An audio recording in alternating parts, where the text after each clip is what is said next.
The war had lasted 3 long cycles, and the Valoran alliance was losing. Ambassador Kethra stood before the massive tactical display in the command center of the orbital station called Beacon 7. His crystalline body trembled as he watched the red markers spreading across the map like a disease. Each red dot represented a Drakethor hive ship, and there were thousands of them moving toward the inner colonies of the Meridian system. The Drakethor swarm had been the terror of the galaxy for as long as any species could remember. They were an ancient race of insectoid creatures that moved from system to system like a plague of locusts. They did not negotiate. They did not take prisoners. They simply consumed everything in their path. Entire civilizations had been reduced to nothing but bones and ash in their wake. Now they had set their hunger upon the Valoran alliance, and nothing seemed capable of stopping them. Kethra had sent distress signals to every allied world in the Galactic Council. The responses had been the same everywhere. "We are sorry. We cannot reach you in time. May your ancestors guide you to peace." It was a polite way of saying goodbye. The Valoran people were being left to die. Commander Jake Morrison watched the ambassador from across the room. He was a tall man with tired eyes and a face that had seen too many battles. Jake was one of only 12 human military advisors assigned to the Valoran fleet. It was considered a minor posting for a minor species. Humanity had only achieved interstellar travel a little over 2 centuries ago, and the galactic community still viewed them as children stumbling into a universe they did not understand. Jake walked over to stand beside the ambassador. The tactical display painted his face in shades of red and orange as the enemy markers continued their advance. "How long until they reach the inner colonies?" Jake asked. Kethra made a sound like glass scraping against stone. It was the Valoran expression of despair. 6 rotations. Perhaps 7 if our remaining fleet can slow them down. But it will not matter. We have lost too many ships. Too many soldiers. The swarm will reach our homeworld, and then everything we have built over 10,000 years will be gone. Jake nodded slowly. He had read the reports. He had seen the projections. The mathematics of the situation were brutal and simple. The Drakethor had numbers that defied comprehension. Even if every Valoran ship fought to the last breath, it would only delay the inevitable by a few days. What about reinforcements from other sectors? Jake asked, even though he already knew the answer. "None can arrive in time," Kethra replied. "The nearest allied fleet is 40 rotations away. By the time they reach us, there will be nothing left to save." Jake was quiet for a long moment. He stared at the tactical display and watched the red tide advancing toward billions of innocent lives. Children who would never grow up. Families who would never see another sunrise. An entire civilization about to be erased from existence. "What about Earth?" Jake said finally. "Did anyone contact Earth?" Kethra turned to look at the human with something like confusion in his crystalline features. "Your homeworld?" "Commander Morrison, I mean no disrespect, but what could humanity possibly offer in this situation? Your species has barely developed faster than light travel. Your military is small. Your technology is primitive compared to the older races. Sending a message to Earth would be a waste of precious time." Jake did not respond immediately. He reached into his pocket and pulled out a small communication device. It was old and battered and looked like it had been through a dozen wars. The ambassador had never seen him use it before. "You have only met certain kinds of humans," Jake said quietly. "Diplomats, scientists, explorers, the ones we send out to make friends and build alliances. The ones who smile and shake hands and talk about peace and cooperation." Kethra tilted his head. "Yes, your representatives have always been quite pleasant. Eager to learn. Eager to help. It is why we accepted humanity into the Alliance, despite your technological limitations." Jake looked up from the device and met the ambassador's gaze. There was something different in his eyes now. Something cold and ancient that made Kethra's crystalline form vibrate with sudden unease. "You have never met the others," Jake said. "The others? The ones we keep hidden. The ones we do not talk about in polite company. The ones that even we are afraid of." Jake activated the communication device and spoke in a clear and steady voice. "Protocol Nightmare. Authorization Morrison 77. Wake them up." A burst of static answered him, followed by a single word in a voice that sounded like it came from the depths of a grave. "Confirmed." Jake put the device back in his pocket and returned his attention to the tactical display. Kethra stared at him with a mixture of confusion and growing alarm. "Commander Morrison, what have you done? What is Protocol Nightmare? Who have you contacted?" Jake did not look at him. His eyes were fixed on the red markers advancing across the screen. 200 years ago, when humanity first developed space travel, we discovered something important about the universe. Something that changed us forever. What did you discover? That the universe is not a friendly place. It is full of things that want to kill you. Things that want to eat you. Things that want to enslave you and use your children as fuel for their ships.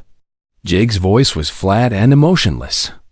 "The other races told us to be peaceful, to be civilized, to evolve beyond our violent nature.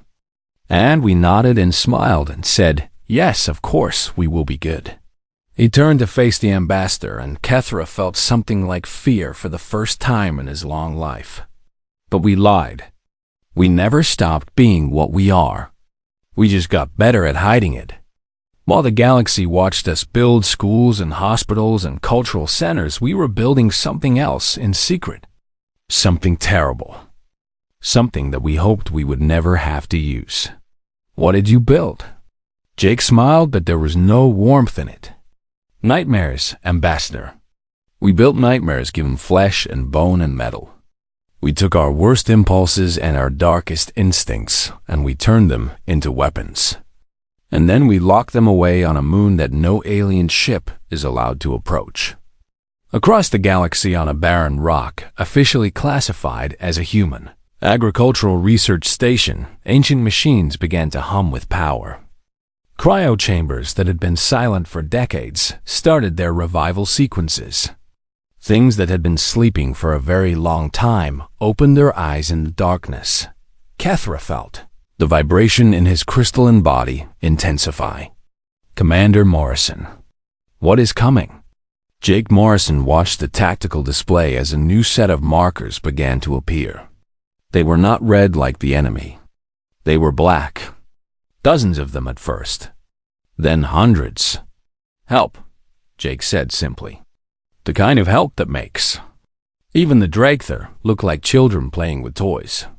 The black markers continued to multiply on the screen, and somewhere in the cold depths of space something ancient and terrible began to move toward the Meridian system. The moon had no official name on any galactic map. Human records called it Luna Mortis, which translated to Moon of Death in an ancient Earth language. The surface was covered in gray dust and jagged rocks, and there was nothing about it that suggested anything of value existed there. That was exactly how humanity wanted it. Beneath the surface, the facility stretched for miles in every direction.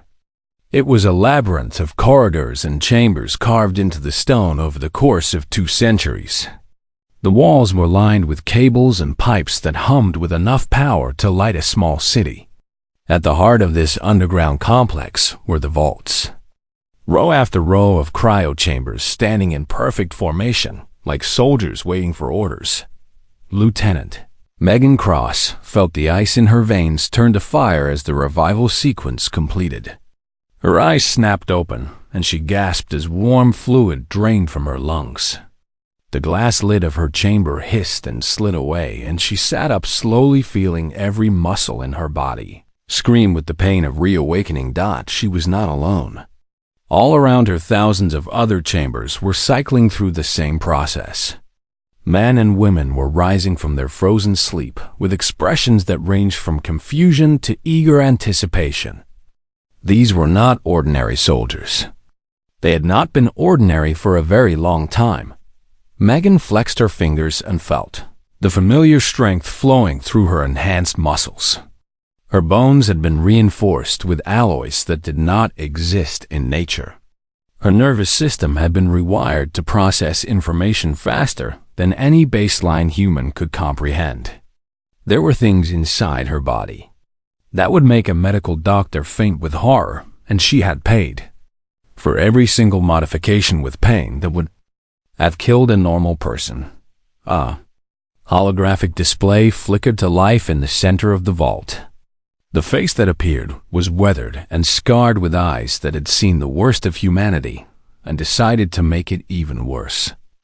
General Hector Dunn had been running the Obsidian Division for 60 years, and he had not aged a day thanks to the same modifications that flowed through the veins of his soldiers. "Listen up," his voice echoed through every chamber in the facility. "We have received a code nightmare activation. This is not a drill. The Valoran Alliance is facing extinction at the hands of something called the Drakethur Swarm. High Command has authorized full deployment." Megan felt a smile spread across her face. It was not a pleasant smile. It was the expression of a predator that had just caught the scent of prey. "Rules of engagement are as follows," the general continued. "There are no rules of engagement, no restrictions, no oversight, no mercy. You are authorized to use any and all weapons in our arsenal. The objective is simple: kill everything that threatens the Alliance. Do not stop until nothing is left." The soldiers of the Obsidian Division began to move with the precision of a machine that had been built for a single purpose. They filed out of the vaults and into the armory chambers where weapons waited for them. These were not the elegant energy weapons used by the civilized races of the galaxy.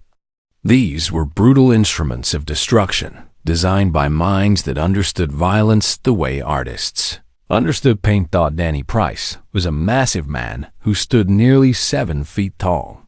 His arms were covered in scars from where neural implants had been installed and removed and installed again over the course of decades. He picked up a rifle that was almost as big as he was and checked its ammunition with practiced ease. "So what are we fighting?"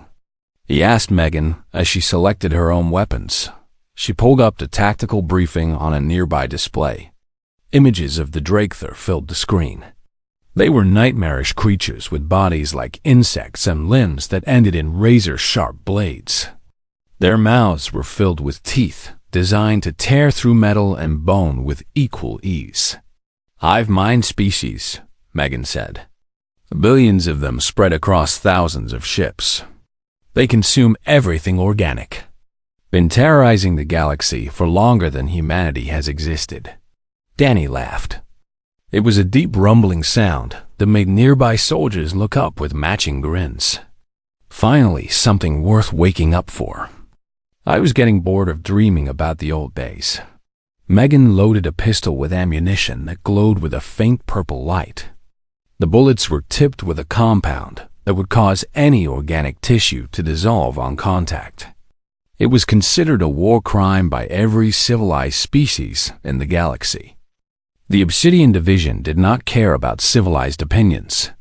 "The Valorans have been fighting them for 3 cycles," she said. "They are about to lose. Command wants us to make sure that does not happen." "How many of them are there again?" "Billions." Danny shrugged his massive shoulders. "We have dealt with worse odds. Remember that colony on Nexus 4? There were only 12 of us, and we cleared out an entire hive of those spider things in less than a day. Those spider things were not connected by a hive mind. These are even better. Kill the queen and the whole swarm falls apart." Megan nodded. It was a sound strategy, but she knew it would not be that simple. Nothing ever was. The Dragther had survived for millions of years because they adapted to every threat they encountered. They would not be expecting what was about to hit them, but they would learn quickly. That was fine. The Obsidian Division learned faster. The facility came alive with the sound of engines powering up. Ships that had been dormant for decades were being brought online by crews who had slept just as long as their vessels. The fleet that humanity had hidden from the galaxy was preparing to reveal itself. General Dunn appeared on the main display in the hangar bay. Deployment begins in 2 hours. All units report to your assigned vessels. Admiral Webb will be commanding the fleet from the Silent Judgment. Follow her orders and do what you do best. Megan made her way to the boarding ramp of a dropship along with her squad. There were 20 of them in total. Each one had been modified in different ways depending on their role. Some were built for speed, others for strength. A few had been designed for things that Megan preferred not to think about. You know what the galaxy calls us? Danny said as he settled into his seat beside her. No, what? Sleepwalkers. Because when we are awake, everyone else wishes they were dreaming. The dropship lifted off and joined the stream of vessels heading toward the launch base. Above them, through miles of rock and ice, the stars waited. Somewhere out there, billions of aliens were about to discover what happened when humanity stopped pretending to be civilized. Megan leaned back in her seat and closed her eyes. She had been asleep for 47 years. She had dreamed of fire and blood and the screams of enemies who had underestimated her. Now she was awake, and the dreams were about to become reality. The Obsidian fleet launched into the void and set course for the Meridian system. 600 warships painted black as the space between stars. 600 vessels carrying weapons that would make the galaxy tremble. 600 nightmares racing toward a fight that would change everything. The Valoran command ship Eternal Light was the largest vessel in the Alliance fleet. It stretched for nearly 3 kilometers from bow to stern and carried enough firepower to destroy a small moon. For the past 3 cycles, it had served as the flagship in the desperate battle against the Dragther swarm. Now it drifted in the outer reaches of the Meridian system, with its weapons batteries running low and its hull scarred by countless enemy attacks. Ambassador Kethra stood on the observation deck watching the distant flashes of light that marked the ongoing battle. The remaining Valoran ships were doing their best to slow the swarm, but it was like trying to stop a flood with a handful of stones. For every enemy vessel they destroyed, 10 more took its place. Commander Jake Morrison had been quiet for the past 12 hours. He stood at the edge of the deck with his arms folded across his chest and his eyes fixed on something that only he could see. Kethra had tried to question him about the mysterious message he had sent, but the human refused to explain further. He simply said that help was coming and that the ambassador should prepare himself for what was about to arrive. The sensor officer on duty made a sound of alarm that drew everyone's attention. Ambassador, we are detecting multiple hyperspace signatures at the edge of the system. Hundreds of them. Kethra felt hope surge through his crystalline body. Reinforcements? From which allied world? The officer's voice trembled as he studied the readings. The signatures do not match any known allied vessel configuration. They appear to be originating from Terran space. Human ships? Kethra turned to look at Jake Morrison. Commander, you said help was coming. How many vessels did Earth send? Jake finally moved. He walked over to the main display and watched as the sensor data populated the screen. A small smile appeared on his face. Looks like they sent everyone. The hyperspace windows began to open, one after another in rapid succession, until the darkness of space was torn apart by hundreds of glowing portals. What emerged from those portals made every being on the Eternal Light fall silent. The ships were unlike anything in galactic records. They were angular and brutal, with hulls painted in a black so deep that they seemed to absorb the light around them. There were no elegant curves or decorative elements. These vessels had been designed with a single purpose, and that purpose was destruction. 600 warships spread across the void in perfect formation. At the center of the fleet was a massive dreadnought that dwarfed even the eternal light. Its hull was covered in weapon systems that the Valoran sensors could not identify. The ship broadcasted a simple identification signal: "Silent Judgment." "By the ancient stars," Kethra whispered. "What is this? Where did these ships come from?" Jake Morrison stood beside the ambassador with his hands clasped behind his back. "Those are Obsidian Fleet vessels. They have been waiting for a moment like this for a very long time." The communication system crackled to life, and a female voice filled the bridge. It was calm and measured, with an undertone of something that made Kethra's crystalline form vibrate with instinctive fear. "Valoran Alliance, this is Admiral Karam Webb of the Terran Obsidian Fleet. We have received your distress call and are responding. Stand down your forces and clear the engagement zone. We will handle the situation from here." Kethra struggled to process what he was seeing. The tactical display showed the human fleet moving into attack formation with a speed and precision that should have been impossible for a species so young. Each ship knew exactly where it needed to be without any visible coordination. "Commander Morrison," Kethra said slowly, "please explain what is happening. These ships are not in any of our records. This fleet is not supposed to exist. Humanity barely has a dozen warships capable of interstellar combat." Jake turned to face the ambassador, and there was no humor in his expression. "That is what we wanted you to believe. That is what we wanted everyone to believe. You lied to us. We let you see what you wanted to see. The galaxy looked at humanity and decided we were harmless. Primitive apes who had stumbled into the stars by accident. You accepted us into the Alliance because you thought we posed no threat. You gave us access to your technology and your knowledge because you saw us as children who needed guidance." Kethra felt something cold spreading through his crystalline body. "And all this time you were building this fleet in secret?" "Not just a fleet," Jake said quietly. "The soldiers who crew those ships are not normal humans.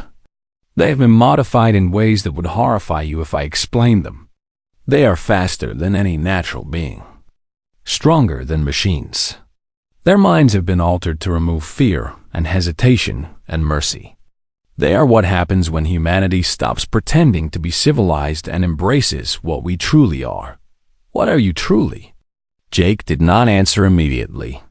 He watched the tactical display as the Obsidian Fleet began its advance toward the Drakethur swarm. The enemy had noticed the new arrivals and was already adjusting its formation to meet the threat. "We are predators," Jake said finally. "We evolved on a world where everything was trying to kill us. We survived by being more violent and more cunning than anything else. When we reached for the stars, we discovered that the universe was no different. So we prepared. We created soldiers who are the embodiment of everything we have. Learned about killing over millions of years of evolution. The lead elements of the Obsidian Fleet made contact with the swarm.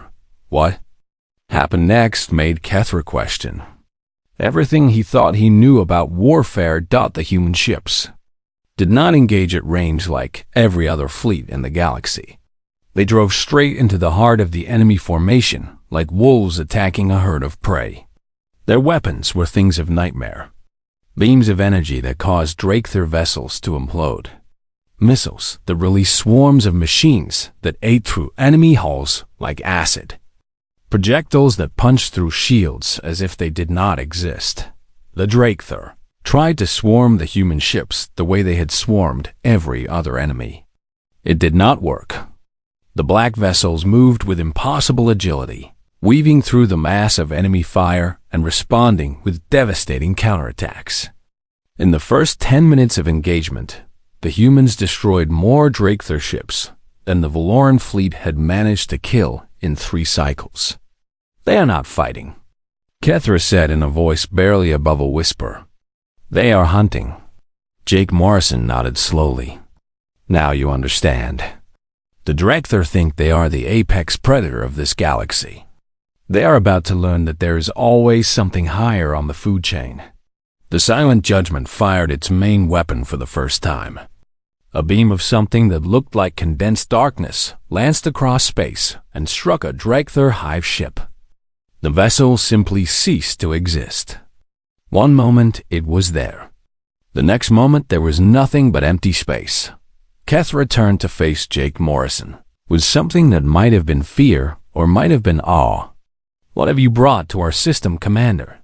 Jake watched the battle unfold with cold satisfaction in his eyes. "Exactly what you asked for, Ambassador. Reinforcements. The kind that turn nightmares into prey." The Drakethir had conquered 47 star systems across their existence. They had devoured civilizations that were building cities when humanity was still living in caves. Their hive mind processed tactical information across billions of individual organisms simultaneously, making them the most efficient fighting force the galaxy had ever seen. They had never known defeat. They had never known fear. That was about to change. Lieutenant Megan Cross stood at the airlock of her dropship as it approached a Drakethir hive vessel. The ship was massive, nearly 5 kilometers long and covered in organic growths that pulsed with sickly bioluminescent light. Inside were millions of Drakethir warriors waiting to defend their queen. "Breach in 30 seconds, the pilot announced over the intercom. "Good hunting, sleepwalkers." Megan checked her weapons one final time. A rifle capable of firing rounds that would punch through armored vehicles. A pistol loaded with dissolving ammunition. A blade made from an alloy that could cut through Drakethir chitin like paper. She was ready. The dropship slammed into the side of the hive vessel and the cutting. Lasers burned through the organic hull in seconds. The airlock opened and Megan led her squad into the darkness beyond. The interior of the hive ship was a nightmare of twisted corridors and dripping fluids. The walls were made of something that looked like flesh and bone fused together. The air was thick with a smell that would have made a normal human vomit. Megan barely noticed. Her enhanced senses were already cataloging threats and calculating optimal paths through the maze. The first Drakethir warriors appeared within seconds. They were 8 feet tall with bodies covered in chitinous armor and limbs that ended in blades sharp enough to cut through steel. Their mandibles clicked with anticipation as they charged toward the intruders. Megan moved faster than the eye could follow. She ducked under the first swing and drove her blade into the creature's thorax. The Drakethir screamed as its vital organs were shredded. She pulled the blade free and was already moving to the next target before the first body hit the ground. Danny Price waded into the enemy formation like a force of nature. His massive hands grabbed a Drakethir by the head and crushed it with a single squeeze. He picked up another and used it as a weapon to batter its companions into the walls. His laughter echoed through the corridor, mixing with the screams of dying aliens. The squad pushed deeper into the hive ship, leaving a trail of bodies behind them. The Drakethir kept coming. Dozens of them. Then hundreds. It did not matter. The sleepwalkers had been designed for exactly this kind of combat. Every movement was precise. Every shot was lethal. Every second brought them closer to their objective. "The Queen Chamber is 2 levels down," Megan announced as her neural implants processed the ship's layout. "We punch through and this whole vessel dies." They descended through corridors that grew narrower and more organic with each level. The Drakethir attacks became more desperate as the invaders approached the heart of the hive. Elite warriors with enhanced armor and additional limbs threw themselves at the sleepwalkers in suicidal charges. None of them survived more than a few seconds. Danny kicked open the final door, and they entered the queen chamber. It was a vast space filled with pulsing eggs and writhing larvae. At the center sat the queen herself, a bloated creature nearly 30 feet tall with a body that existed only to produce more soldiers for the swarm, her compound eyes fixed on the humans with an expression that might have been hatred or might have been fear. "Hello there," Megan said quietly. "Time to end this."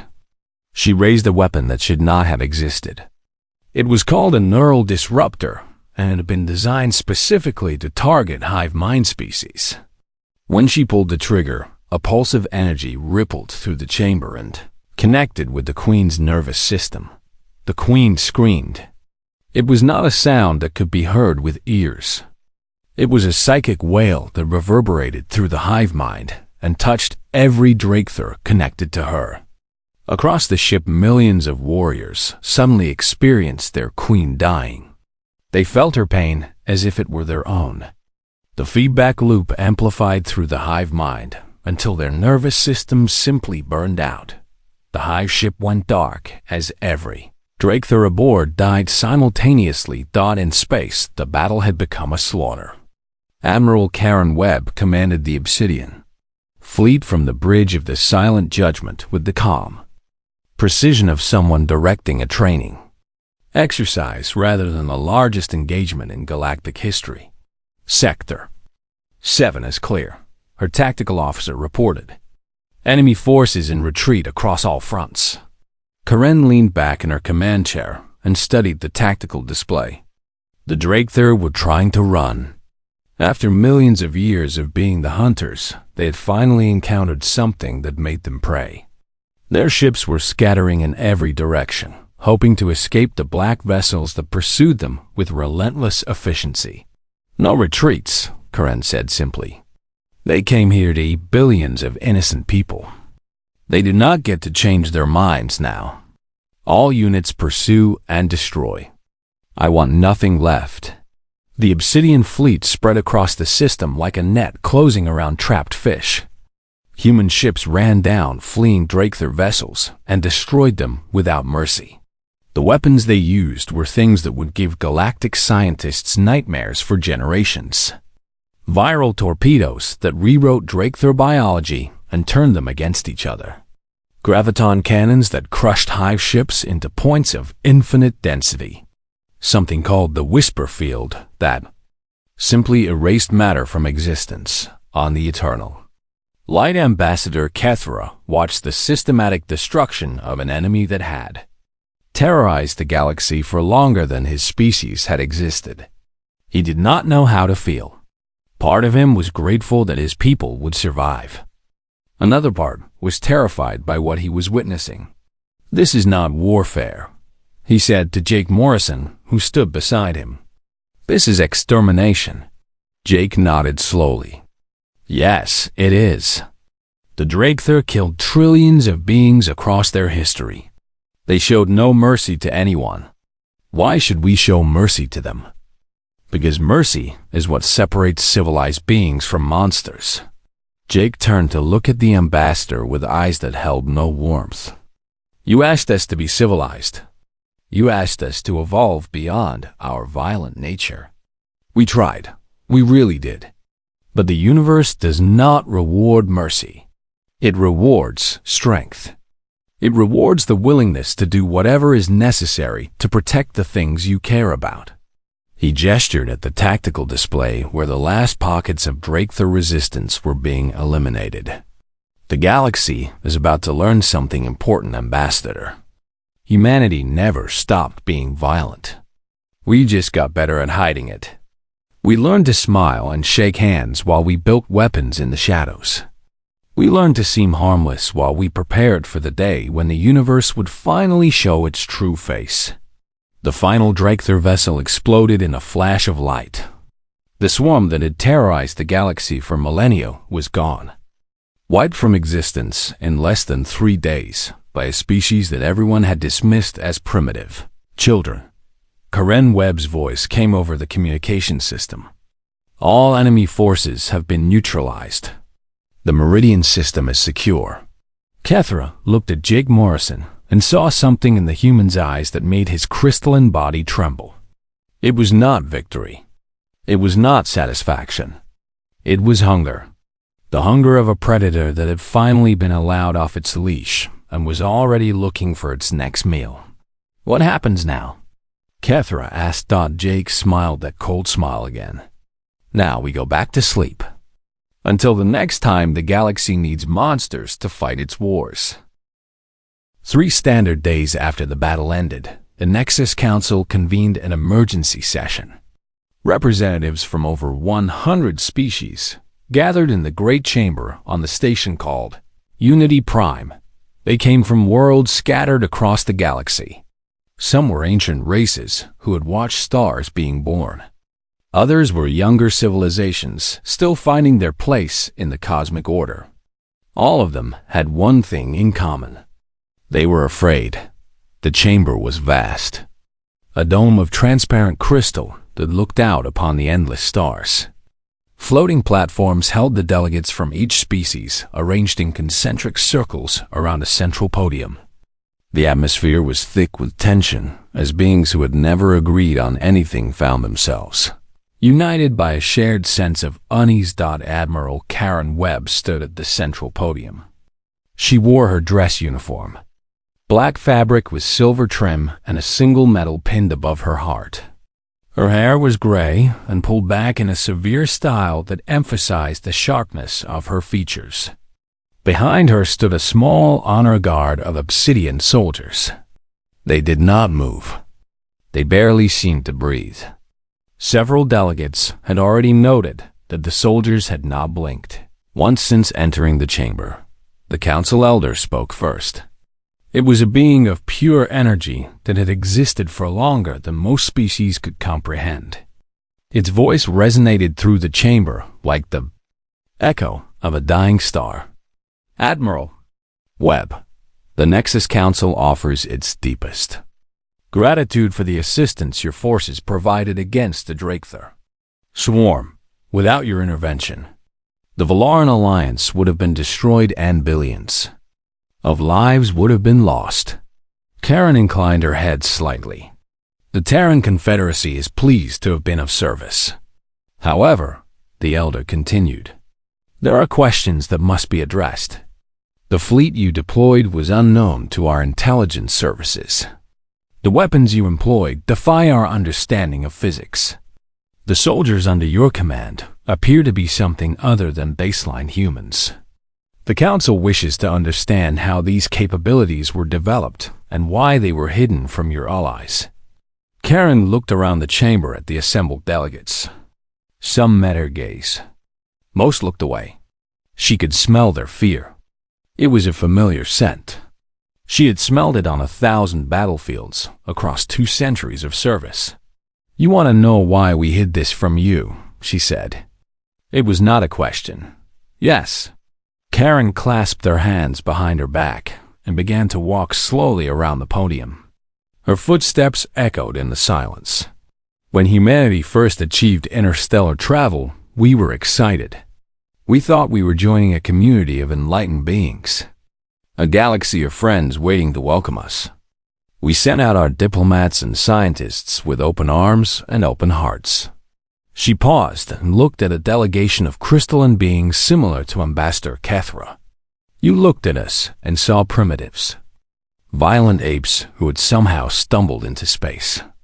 You tolerated us because we seemed harmless. You gave us technology and knowledge because you thought it would civilize us, make us more like you. Her voice hardened slightly. But you also made it very clear that our history of warfare and violence was shameful. You told us to evolve, to leave behind our barbaric nature and embrace peace. You made us feel like children who needed to be taught how to behave properly.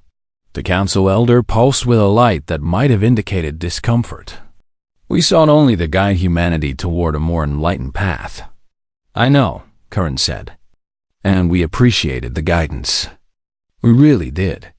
We built schools and hospitals and cultural centers just like you suggested. We signed treaties and joined alliances and did everything you asked of us. She stopped walking and faced the council directly. But we also paid attention to what was actually happening in the galaxy.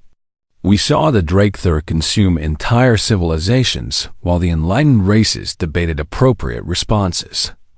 We watched the consortium enslave billions while the council passed resolutions condemning their actions. We learned that the universe does not reward enlightenment. It rewards strength. So you built your obsidian fleet in secret, a delegate said. It was a being that resembled a collection of floating geometric shapes. You hid your true capabilities while pretending to be weak. Yes. Why? Karen smiled. It was not a pleasant expression. Because we wanted you to underestimate us. We wanted everyone to underestimate us. In a universe full of predators, the safest thing to be is prey that no one considers a threat. We smiled and nodded and let you believe whatever you wanted to believe about humanity. She gestured at the soldiers standing behind her. Meanwhile, we were creating these. The sleepwalkers. Soldiers modified beyond recognition. Enhanced in ways that would horrify your biologists. Trained to kill with an efficiency that would make your military strategists weep. We locked them away on a hidden moon, and we prayed we would never have to use them. But you did use them, the elder said. And now the galaxy knows what you are capable of. Yes, now you know. Karen walked back to the center of the podium. The Drakethur attacked the Valoran Alliance because they thought no one would come to help. They calculated the response times of every fleet in the galaxy and decided they could complete their conquest before reinforcements arrived. They were wrong only because humanity happened to be close enough to respond. She looked around the chamber once more. So here is what I want all of you to understand. Humanity did not come here to conquer. We did not come here to threaten. We came here to save lives. That is all we wanted. But now that the secret is out, I want to make something very clear. Her voice dropped to something barely above a whisper, but every being in the chamber heard it perfectly. Be very careful about what you ask humanity to wake up for. We spent 2 centuries building nightmares. Weapons that should not exist. Soldiers that even we are afraid of. We locked them away because we knew how dangerous they were. But when the call came, we unleashed them without hesitation. She turned toward the exit. Her honor guard fell into formation behind her. The Drakethur were the terror of the galaxy for millions of years. We erased them in 3 days. So ask yourselves this question. If we could do that to them, what could we do to anyone who threatens the peace we have worked so hard to achieve? She paused at the chamber doors and looked back over her shoulder. The sleepwalkers are returning to their frozen chambers. Our fleet is withdrawing to the shadows. Humanity will go back to being the harmless primitives you always thought we were. But remember what you saw here. Remember what we are capable of. And think very carefully before you decide to test us. Karen Webb walked out of the chamber.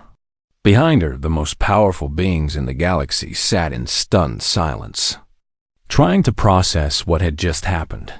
On the observation deck of Beacon, 7 Commander Jake Morrison watched the last of the Obsidian fleet slip into hyperspace. Ambassador Kethra stood beside him. The crystalline being had been quiet for a long time. Your admiral is terrifying, Kethra said finally. Jake almost laughed. You should meet the ones we keep frozen. The real nightmares. The ones that even Karen Webb is afraid of. Kethra turned to look at the human with something that might have been respect or might have been fear. Are there truly worse things than what we witnessed? Jake Morrison looked out at the stars. Somewhere in the cold darkness of Luna Mortis, chambers were cycling down and soldiers were returning to their frozen sleep. But deeper in that facility, there were other vaults. Older vaults. Vaults that had not been opened in over a century. We learned a long time ago that the universe is full of monsters, Ambassador. So we decided to create some of our own. The Sleepwalkers were just the first generation. There have been others since then. Things we built for threats we hoped would never come. He turned to face Kethra with eyes that had seen too much and forgotten nothing. Believe me when I tell you this. What you saw was humanity being gentle. We have nightmares that even our nightmares are afraid of. So spread the word. Tell everyone in the galaxy what happened here. And pray that no one ever gives us a reason to wake up the things we keep in the deepest vaults. The stars burned cold and distant in the endless void. On a barren moon that no alien ship would ever approach, cryochambers hum quietly in the darkness, waiting, always waiting, for the day when the universe would demand that humanity stop pretending and show its true face once more. That day would come eventually. It always did. And when it did, humanity would be ready with nightmares beyond imagination. But until then, the monsters would sleep and the galaxy would remember what happened when they called for help and received something far worse than they ever imagined. The end.